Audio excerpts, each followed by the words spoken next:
Unionville students and families. My name is Mrs. Peake, and I'm going to read to you one of my favorite Christmas stories, Auntie Claus. Auntie Claus is by Elise Primavera.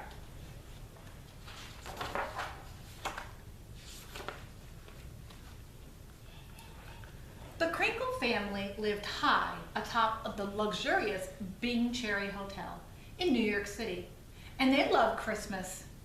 They kept a Christmas tree up all year round. Mr. Crinkle was the president of the renowned Jingle Bell Company, and Mrs. Crinkle owned the fabulous Mistletoe to Nail Salon over on 56th and 5th Avenue. They had even named their youngest son after you-know-who. Sophie and her little brother had everything, but if you asked, it wasn't enough. No, they would say. It wasn't enough to have their very own private soda fountain. No! They would shake their heads back and forth. Or clothes or books galore. No, no, no, they would scream. It had been suggested by their great aunt, Auntie Claus, that maybe Sophie and the little brother were given too many presents. You can never have too many presents, sniffed Sophie. That's my motto. Yes, everyone in the Kringle family loved Christmas, but no one loved it more than Auntie Claus. Auntie Claus lived at the Bing as well, penthouse 25C. Every afternoon, Sophie was summoned there for tea. Each day, Auntie Claus would instruct Sophie on different topics. One day it might be Christmas trees. Always pick a nice full one, darling, with springy needles. Another day, decorating. You must drape the garland, darling, one strand at a time. You must never throw it on.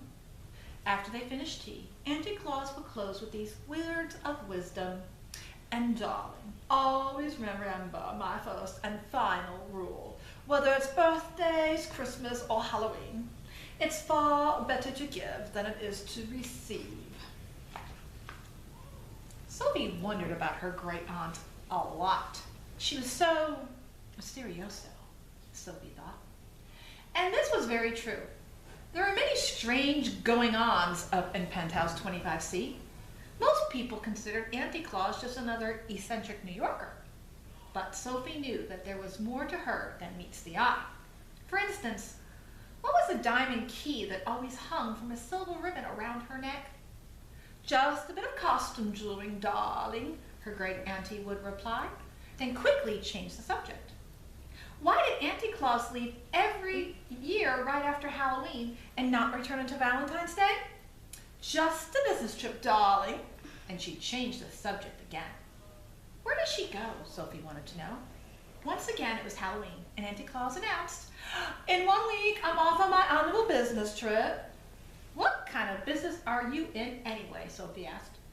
That's for me to know, darling, and for you to find out, Auntie Claus had said with a twinkle in her eye. And that was exactly what Sophie intended to do. This year, I have a plan. I'll stow away. Sophie had made up her mind. As she was leaving, Sophie said, I'm going on a business trip with Auntie Claus. Marvelous, darling. Be good home in time for Christmas. That's a good girl, her mother said. Do take your mittens, her father said. I'm going too, said her little brother. Oh, no, you're not, said Sophie. Can if I want to, he said. Can not, she said. Can too, he cried. Can't, she yelled. Wah! Sophie could hear the ear-splitting scream start to fade as she ran out the door. Sophie tiptoed into Auntie Claus's apartment. There were so many boxes and trunks waiting to go. Choosing the largest, Sophie pushed aside the capes and the furs and wiggled inside. Quietly, she made a little peephole in the cardboard so she could see everything that was going on. Auntie Claus entered the room. She removed the diamond key that hung from the ribbon around her neck. Next, she placed the key into the lock of her old elevator door. The door slid open, the boxes and trunks were loaded, and the door slid shut. Vroom! The elevator shot up in the air, out into space. They were going up, up, and up. Minutes and hours passed. Still they were going up. Sophie could feel it getting colder and colder. From her peephole, she could see stars zipping by. Or was it snow? We can't possibly be in New York any longer, she thought.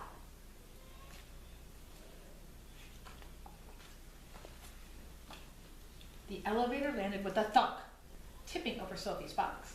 She could no longer see, but she thought she heard cheers. The sound soon faded until all became completely silent. Thinking it was safe, she climbed out of the box. "Where am I?" Sophie whispered. "You must be the new elf," said a little man. "That's it," said Sophie. "I'm the new elf. Who are you?" "I'm Mr. Pudding," he said. "Oh dear, oh dear, oh dear. You're in violation of elf rule number 3. "What do you mean?" asked Sophie indignantly. He pulled out a worn green and red book from his pocket. On the cover, it read, "Elf Rules and Vital Information." He pointed to the section marked Dress Code. Sophie read aloud, "Always look neat, always look snappy. A well-dressed elf always feels happy." "Follow me," he said, and he trotted off into the darkness. "Where are we going?" shouted Sophie. "Hurry, hurry," Mr. Pudding called over his shoulder. "Only 48 days left." Mr. Pudding put Sophie right to work in the mailroom. It seemed to her as a good place to start and begin her search. Where was Auntie Claus? And what was she doing here? For days, Sophie lived among the elves and did her best to blend in.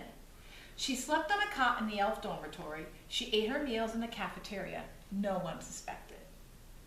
Every day, Mr. Pudding appeared. "Hello, Elf Sophie, settling in?" he asked. "The uniform is itchy. The hours are long," said Sophie. "This is hard work."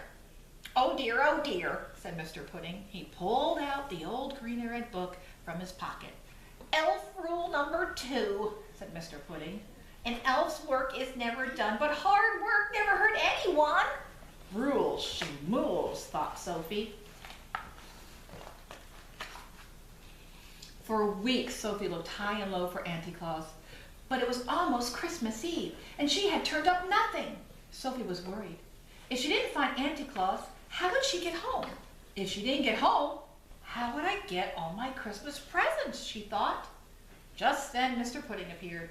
"Hello, Elf Sophie," he said. "Good news. You have excelled in the mailroom and may proceed to package wrapping. After that, we'll all pitch in sleigh packing."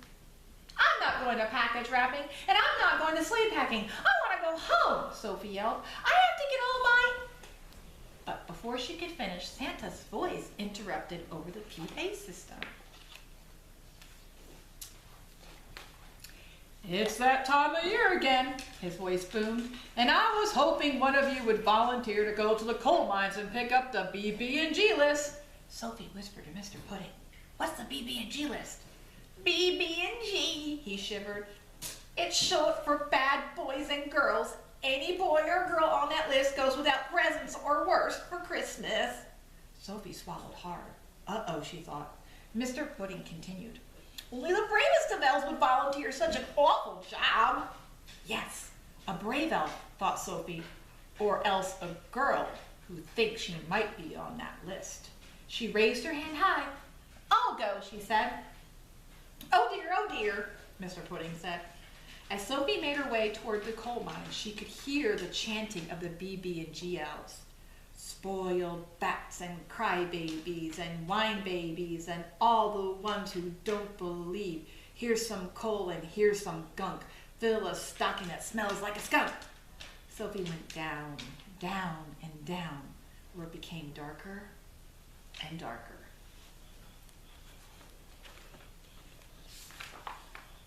Finally, she reached the very bottom. There was the list. Sophie looked for her name, but it wasn't her name she saw on the list. It was my own little brat of a brother, she cried. "Chris is on the bad boys and girls list?" Well, she thought, once she'd gotten past the shock of it, they do kind of have a point. But then she pictured the two of them on Christmas morning. There'd be lots of presents for her and nothing for her little brother. On his favorite day of the year, Chris would find only a stinky stocking filled with coal and gunk. He would be so disappointed. He'll be so sad, Sophie said. She quickly erased his name, but now there was a large telltale gap. Well, there was only one thing to do. Sophie took a deep breath and wrote her own name instead. The ink wasn't even dry on the page when something kind of really strong magic happened. Right before their eyes, the list, the BB&G elves, and the coal mines vanished, and Sophie was in a whirling around and around, hurling through the air in blur of Christmas red and green. Was she up? Was she down? Sophie was standing on a stage in the grand ballroom. The clock struck midnight. Santa began to speak. "She's always on time. She works harder than anyone I know, including me. Ho, ho, ho. In short, she does everything right, and I would be lost without her. Let's give a big round of applause for my sister." The curtain opened. "Auntie Claus?" shouted Sophie. "Auntie Claus!" Everyone cheered. "Hooray for Auntie Claus!" Turning to Sophie, Auntie Claus winked and said, "Come along, darling. You must be home in time for Christmas." Sophie was about to climb onto the sleigh when Mr. Pudding appeared. He was waving the green and red book in the air. Oh dear, he cried.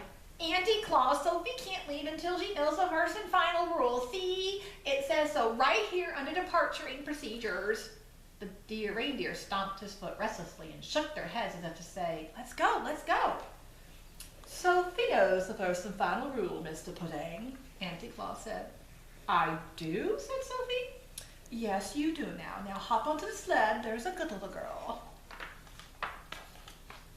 Sophie jumped onto the sled and it rose high up into the sky. "Goodbye," she called, "goodbye." But she could barely hear her aunt's voice over the wind and the snow. "I knew you had it in it. I knew you had it in you. Merry Christmas, darling." The sleigh picked up speed. "Ho, ho, ho," Santa laughed as the stars whizzed by. Sophie closed her eyes, her face stung with the cold. When Sophie opened her eyes, she could hardly believe she was in her own bed again.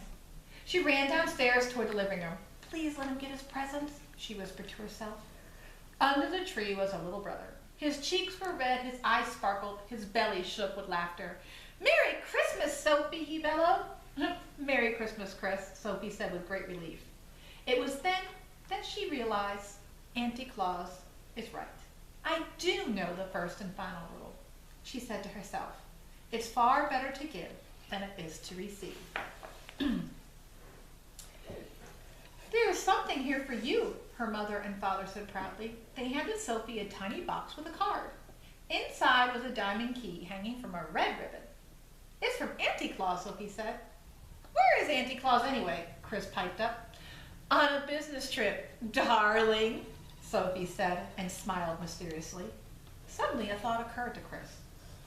"She's never here on Christmas," he said. "What kind of business is she in anyway?"